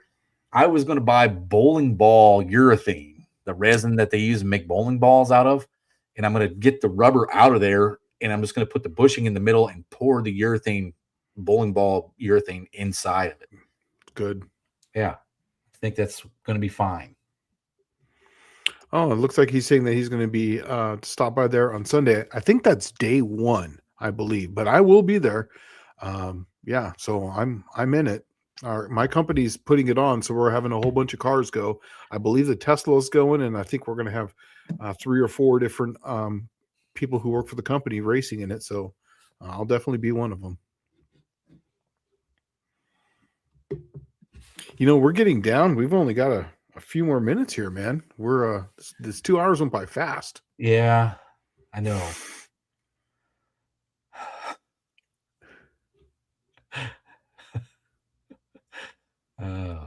Well, I'm just snickering because everybody's like, yeah, dude, just put this guy's a Corvair guy. He can hit up Barrows. He does Corvair stuff. And it's like, it don't matter if the Corvair is front steer, it doesn't bolt in. I have to fabricate everything to make it fit. Right. Like I'm tired of fabricating. Yeah. I'd make an oil pan for it and a pickup for the engine just to put it in the damn chassis. Yeah. Oh man. Well, anyways, are you videotaping this? Are you going to actually put a video out on this? Some of the stuff I am right now. I'm just trying to power through. Yeah, I'm just trying to get the stuff done. It's not video worthy. Like today, I laid into the car for like 3 hours, and I made sheet metal floor pans for a car that didn't have any reproduction pieces, and I welded them in. Yeah. It was more or less just cut, weld, cut, weld, cut, weld. That was the day. But I also worked on the headers for about, I guess, 2 or 3 hours. I worked on that. So it was same thing, cut, weld, cut, weld. Oh, I made a pie piece to put in one so I could change the angle of the pipe because it was hitting the steering or hitting the frame rail. Now I got to move one that's hitting the upper control arm. And I got one that's buried up, wedged up against the frame. So I gotta wait till all those are done, and the one that's wedged up against the frame is the last one. And what I'll do is I'll make a jig, probably a cylinder head, and I'm gonna heat up the tube, and I'm gonna put a ratchet strap on it and strap it and pull it in and get it away from that frame rail. Yeah. I think this weekend I'm actually going to probably make my first video in weeks, almost months. I'm going to be making an oil pan with an included windage tray for the old Slant 6. Cool. I think because that's really all I need at this point is put that in there. Then I can put the engine in the car, and the ice started melting. Like I still only have, instead of 3-foot block of ice that's 7 feet wide, I've only got a 2-foot tall piece of ice that's 5 feet wide now in front of my driveway. Dude, just walk out there and pee on it every time. I do, but it's gone in minutes. It's not. It's literally, you've seen how long my garage is, how, the 2 cars garage, the big one here. It's literally the length of it, and it's 3 feet tall by 7 feet wide because all that ice that was up on there slid down and just made this. The Beaver is hermetically sealed in ice right now. There's no way I could get it out right now. It's hermetically sealed to ice up to the hood on both sides, all the way back to the rear thing. So anyways, I guess with that, guys, it just flown by. This 2 hours just flew by. But don't forget, there was actually something Colin Tebow was going to plug this here. So if this is your 18 plus, you want some laps here, go and check this out. It's on YouTube. She says it's really fun. She actually sent me a link to it. I'm going to go check it out after this. Don't forget to go see Mr. John Wilburn, 7 Central on John Wilburn, and also Buff and Kim on Tuesday nights. Plus, they go live almost every night, it seems like, after 9 o'clock. And go check out Nivlak 57. They're going to be putting up videos of Sick Week. They're actually flying in that car. They're getting a lot of respect in the car. It's one of the new Coyote, I guess, is what they're saying. And things going fast. So I would say go watch that and watch some of the live feeds and 1320 videos has actually got some really good videos that go up the exact next day, so you don't lose track of some of the action. So go and check that out. Okay. And I guess with that, we're out. We'll see you guys next out. Wednesday. Thanks for sticking around and listening to me rant. It's all right. All right, guys, take it easy. See you guys next week. Have a good one.